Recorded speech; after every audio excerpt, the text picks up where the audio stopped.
2, 3, 4, 5.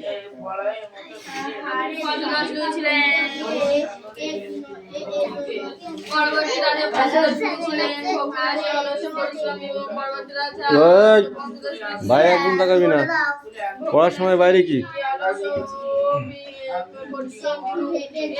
কি হচ্ছে তোর, কি হচ্ছে কোনটা? 1, 2, 3, 4, 5 এগুলো তো পড়িয়ে দিয়েছিলাম। এই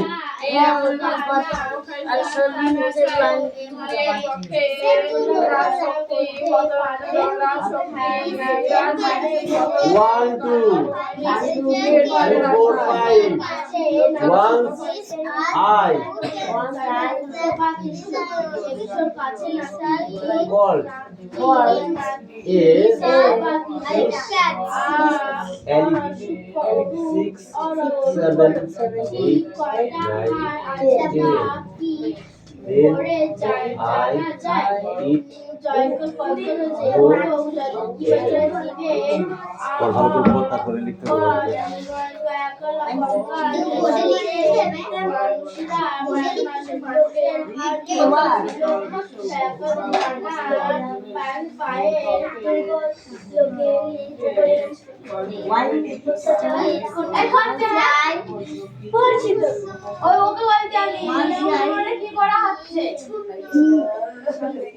কি সুন্দর বলতে পারে সেরকম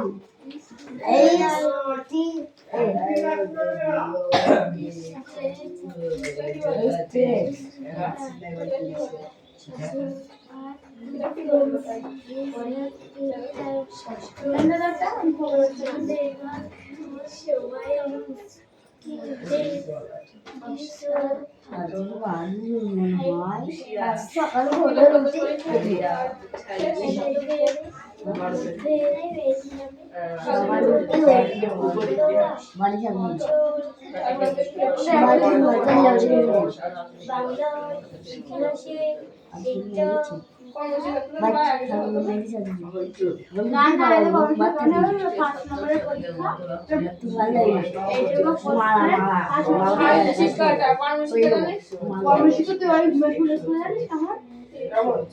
এরকম ছোট্ট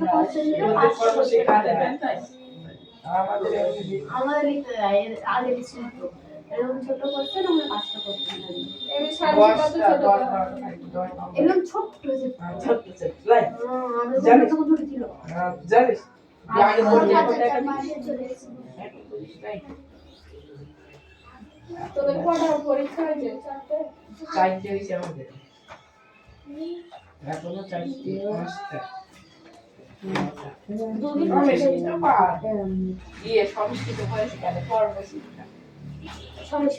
বাংলা ইংরেজি সংস্কৃত আর কি হয়েছে? বাংলা ইংরেজি সংস্কৃত আর কি? ইংরেজি বাংলা সংস্কৃত বিজ্ঞান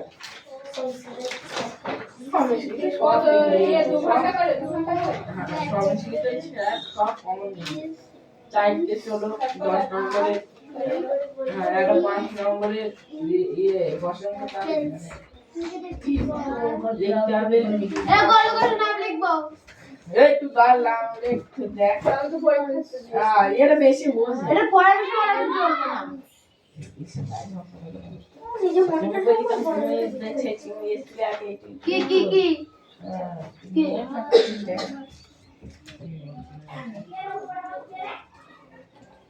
কই উঠি পড়া করছ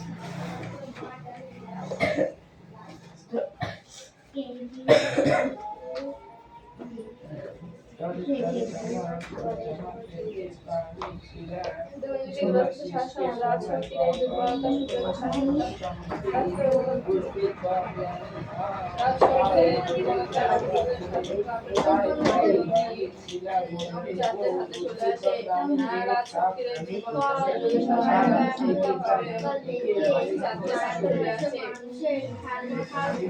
শাসন ব্যবস্থা সম্পূর্ণভাবে স্বৈরাচারী এবং নীতিগত হয়ে পড়ে।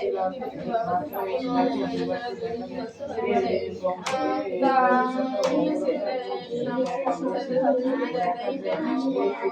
হয়ে চলে যায় আর নিজ স্বার্থসিদ্ধির জন্য চরম অত্যাচারী হয়ে ওঠে এবং নিজের স্বার্থসিদ্ধির জন্য চরম অত্যাচারী হয়ে ওঠে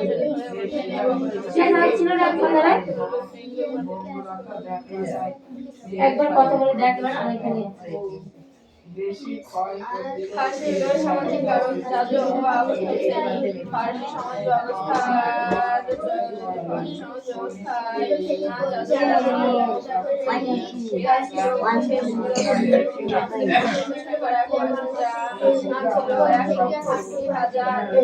বিভিন্ন রকম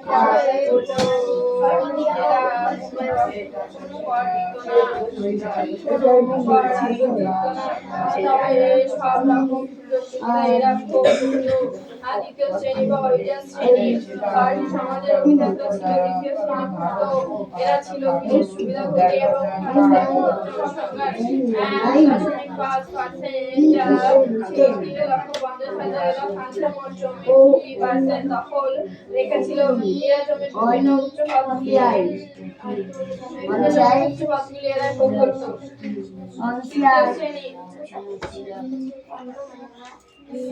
ফার্সি সমাজের ব্যবসায়ী কৃষক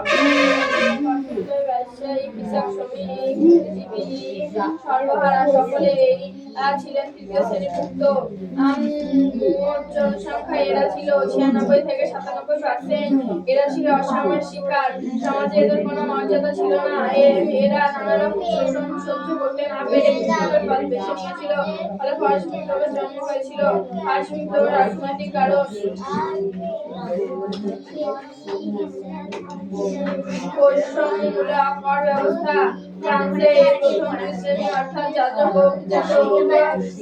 যাজকরা বেশিরভাগ সম্পত্তি ভোগ করলেও তাদের কম মনোকর দিতে হতো না কিন্তু অপরপক্ষে সরকারের মোট রাজত্বে 96% দিতে হতো তৃতীয় সম্প্রদায়কে বিভিন্ন ধরনের কর প্রদানের সাথে মাত্র 20% অর্থাৎ 5 ভাগের 1 হার প্রাপ্ত এই অত্যাধিক করের বোঝা তৃতীয় সম্প্রদায়ের তাইকে বিদ্রোহী করে তুলেছিল।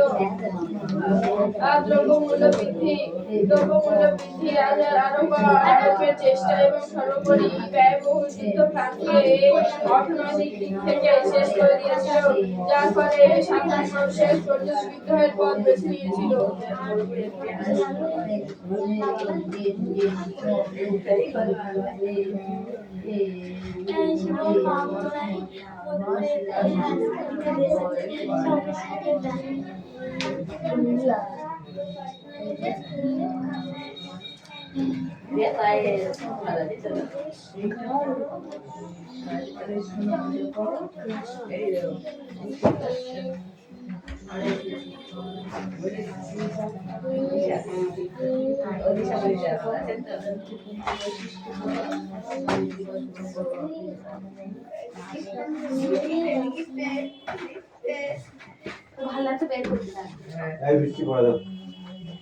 ও স্যার খুব কথা বলছিল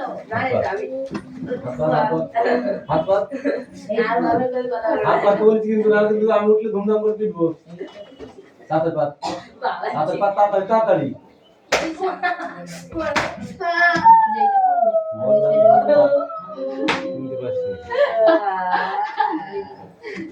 ওরা ঘুম ভেঙে গেছে একসাথে ভেঙেছে ঘুম বল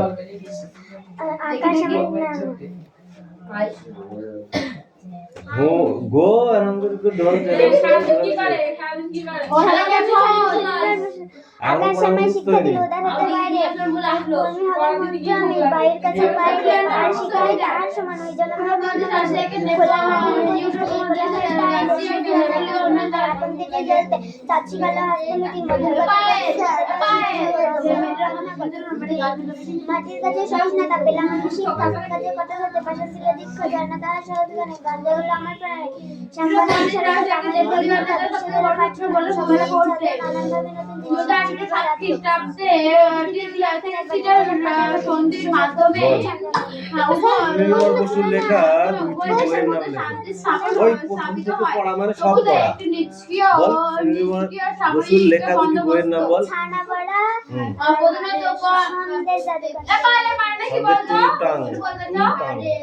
সন্ধ্যের তিনি 1956 সালে কি পদক পেয়েছিলেন? কার উপদেশে কবি দিলকুলা হন?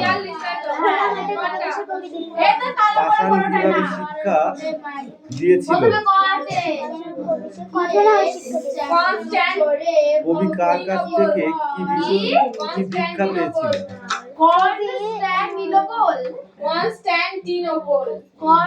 কবি কার কাছ থেকে কি দীক্ষা পেয়েছিল?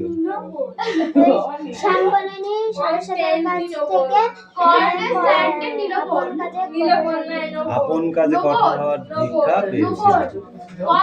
কে কবিকে মধুর কথা বলতে শেখায়? চাঁদ কবিকে মধুর কথা নদীর কাছ থেকে কি শিক্ষা পাওয়া যায়? আপন বেগে চলা শেখা রত্নযোগ আকার কি হবে? রত্নাকর মেঘযোগ আলোক কমলাযোগ আসনা কমলা সমর্থক শব্দ লেখো। চাঁদ চন্দ্র সূর্য রবি পাহাড় পর্বত বায়ু বায়ু বাতাস নদী নদী পৃথিবী পৃথিবী বিশ্ব সাগর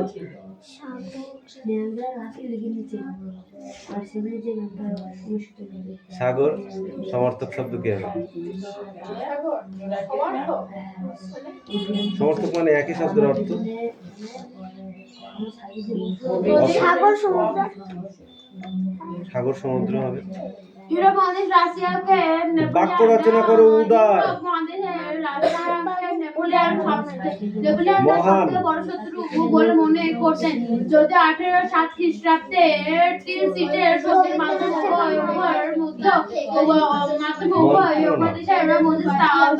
শান্তি স্থাপিত হয় তখন ছিল একটি নিষ্ক্রিয় সাময়িক ইউরোপ মহাদেশের রাশিয়াকে নেপোলিয়ন তার সবচেয়ে বড় নরহরি দাস উপেন্দ্র কিশোর রায়চৌধুরীর লেখা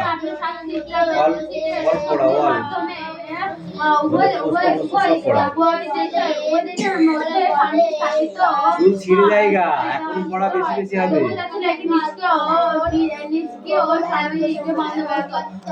क्या हुआ তোমার?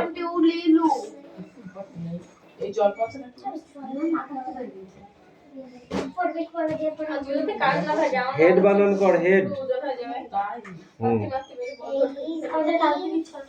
এইচ ই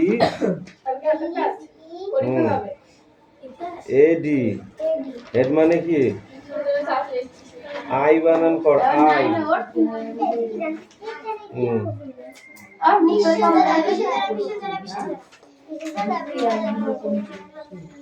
বল ইউরোপ মহাদেশে রাশিয়াকে নেপোলিয়ন তার সবচেয়ে বড় শত্রু বলে মনে করত। যদিও 1807 খ্রিস্টাব্দে ডেনসিলের সন্ধির মাধ্যমে উভয় দেশের মধ্যে শান্তি স্থাপিত হয় এটাই তো ধরলাম আমি এখনই। এক এক ধরে এক একটা করে পড়া দিলে কজন কটা পড়া ধরতে হবে? দিনে কটা পড়া ধরা যাবে বল?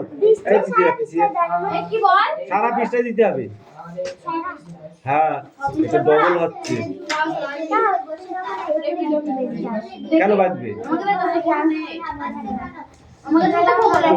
তবু বাড়ি বাজবে মানে দুবার করে পড়া হচ্ছে, বাজবে কেন? বল একদম আমি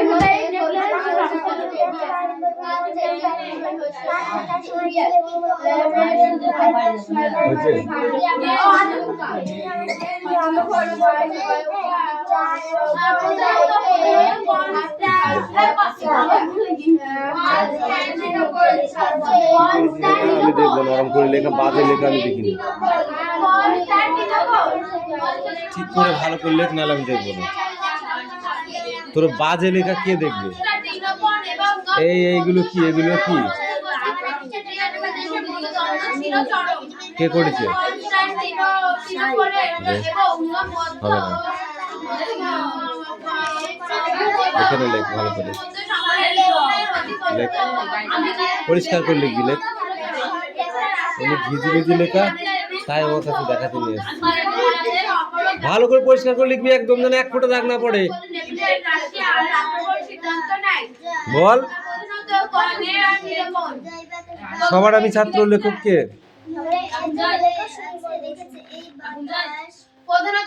কার উপরে কবি দিল খোলা হন?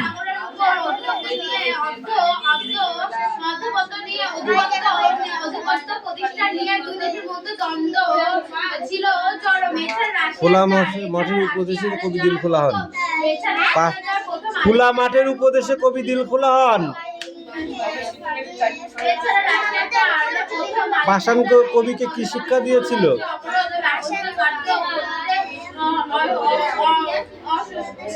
পাষাণ কবিকে কি শিক্ষা দিয়েছিল?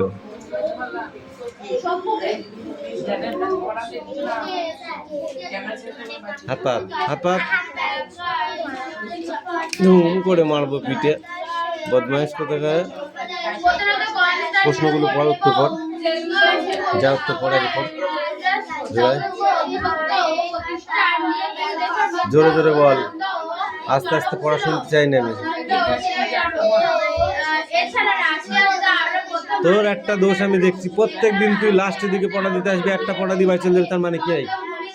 বল, তার মানে কি? লাঠিটা দেখেছিস, ভেঙে ফেললাম মেরে একদম। এসি পড়া দিবি, মনে থাকবে। পড় পড়, জোরে জোরে পড়, ভালো করে পড়ে, ভালো করে পড়ে যা যা। এদিকে এদিকে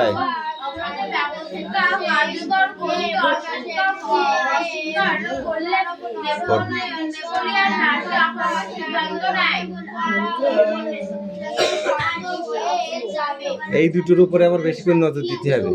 সব থেকে ফাঁকিবাজ হচ্ছে এই দুটো।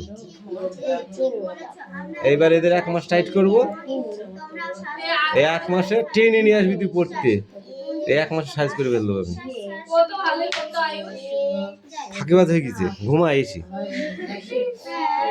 পড় আগে, পড়, নাহলে আবার মারবো কিন্তু। ও জোরে বলবি, জোরে বল, আমি কানে কালা হয়ে গেছি।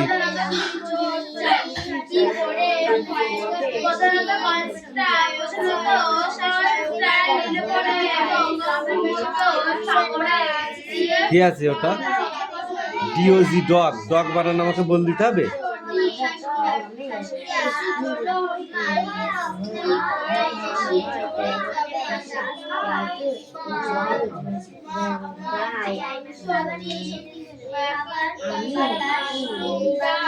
পড়াটা নিয়ে একটু দেখি কি পড়েছিস।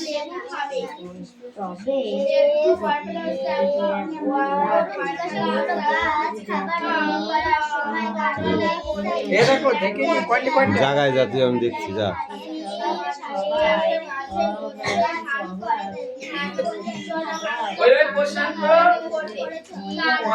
এই Kaushik, stand up, stand up. প্রশান্ত মহাসাগরীয় অগ্নিবলয় কাকে বলে? বল।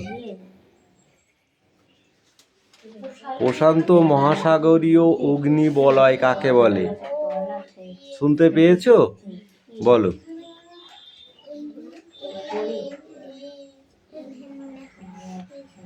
মারবো কিন্তু, এবার বলে দিলাম, ঝিপ ধাপ করে ঘুষি মারবো। বৃষ্টি, ঝিপ ধাপ করে ঘুষি মারবো, তাড়াতাড়ি পড়। এই হিরুন বল।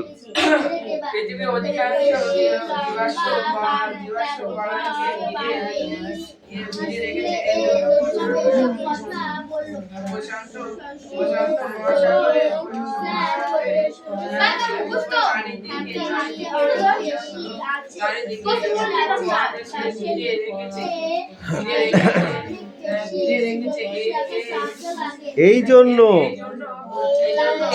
প্রশান্ত মহাসাগরের দুদিকে উপকূলে আগ্নেয়গিরি বলয়কে প্রশান্ত মহাসাগরীয় আগ্নেয়গিরি বলয় বলা হয়। এটি পৃথিবীর কত ভাগ ভূমিকম্প হয় এখানে? 70। ফুজিমালা পাহাড়টি কোন দেশে অবস্থিত? ফুজিমালা পাহাড়টি কোন দেশে অবস্থিত? ফুজিমালা, ভুজিমালা নাই, ফুজিমালা। কোন দেশে অবস্থিত? এই না তো বসে বসে খেলা হচ্ছিলি, আমি দেখি নাই। জাপানে। কেন বললি? তাহলে তুই কান ধরে উঠবিস কেন? পায়েলকে কি আমি ধরেছি নাকি?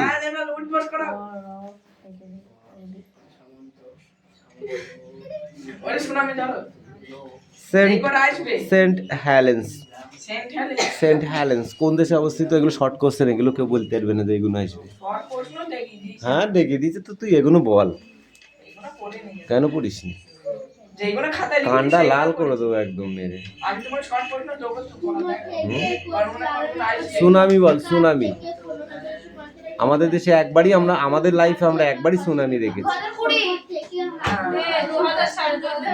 2020, 2005 সালে 4 সালে হয়েছিল সুনামি, যেখানে কিছুই নাই, অথচ পুকুরের জল, গর্তের জল, থালায় জল রাখলে একদম সেই সমুদ্রের মতো লাফাচ্ছিল। হ্যাঁ ওটাই সুনামি। কি তুই জানিস? তুই জন্মেছিলি? What is your age, date of birth? Age date of birth হয়েছিল 2005-এ। তুই দেখবি কোথা থেকে?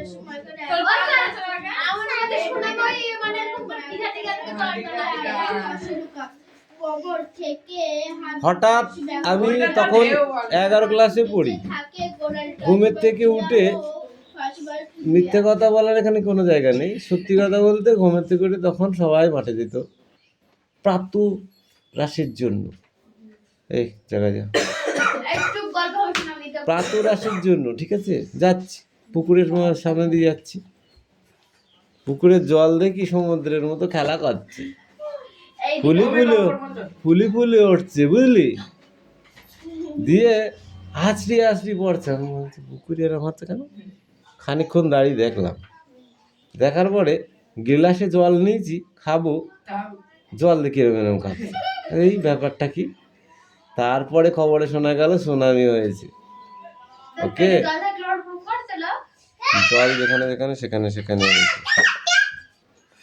কে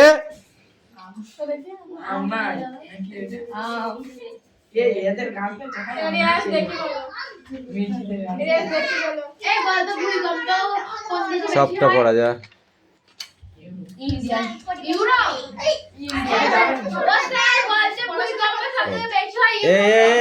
আমি তোকে বলেছি কি সুনামি কাকে বলে? বলেছিস? কি বললি তুই? বল কি বললি তুই?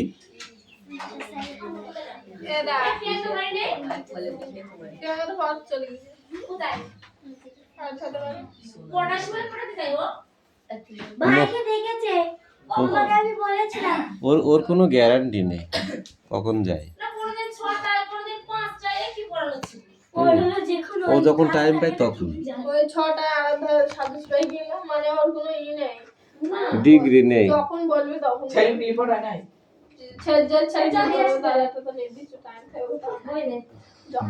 বল তুই বল সুনামি।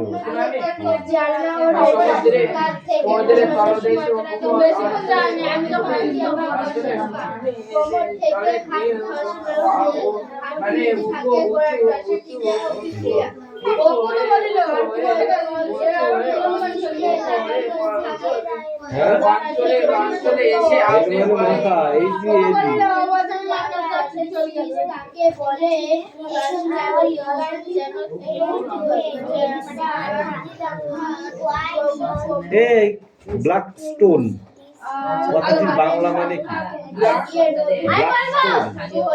লাঠিটা দেখেছো? লাঠি কথা বলবে এবার। ব্ল্যাক স্টোন কথাটির মানে কি বাংলা অর্থ কি? সারা বছর ধরে তোদের ইংরেজি পড়াশোনা বেকার হয়ে গেল নাকি? ব্ল্যাক স্টোন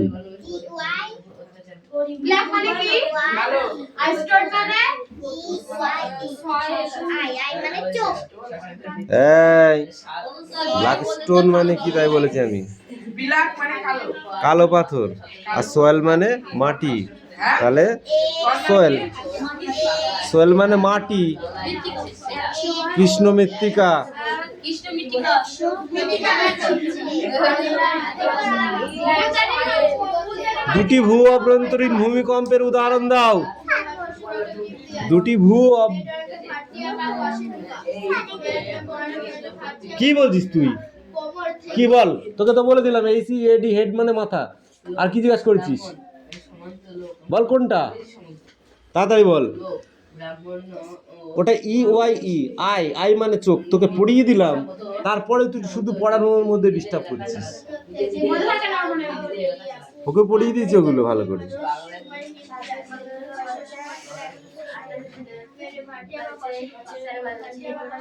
এই ধর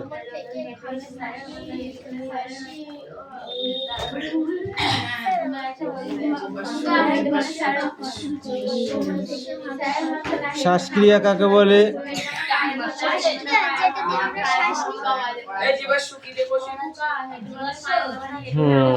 শ্বাস আর নিঃশ্বাসকে একসঙ্গে শ্বাসক্রিয়া বলে। শ্বাস আর নিঃশ্বাসকে একসঙ্গে শ্বাসক্রিয়া বলে। ঠিক আছে?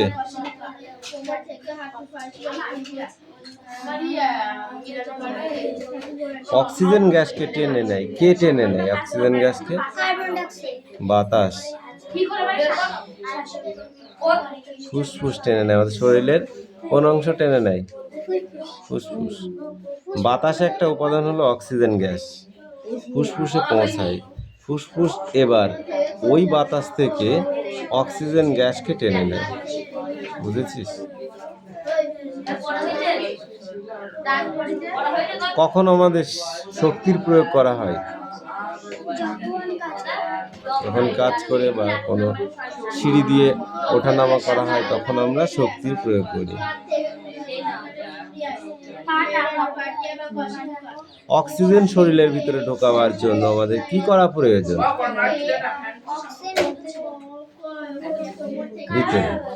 ভিতরে অক্সিজেন ঢোকানোর জন্য আমাদের কি করার দরকার? জোরে জোরে শ্বাস নেওয়ার দরকার। ঘুরালো বাতাস। বুঝেছিস?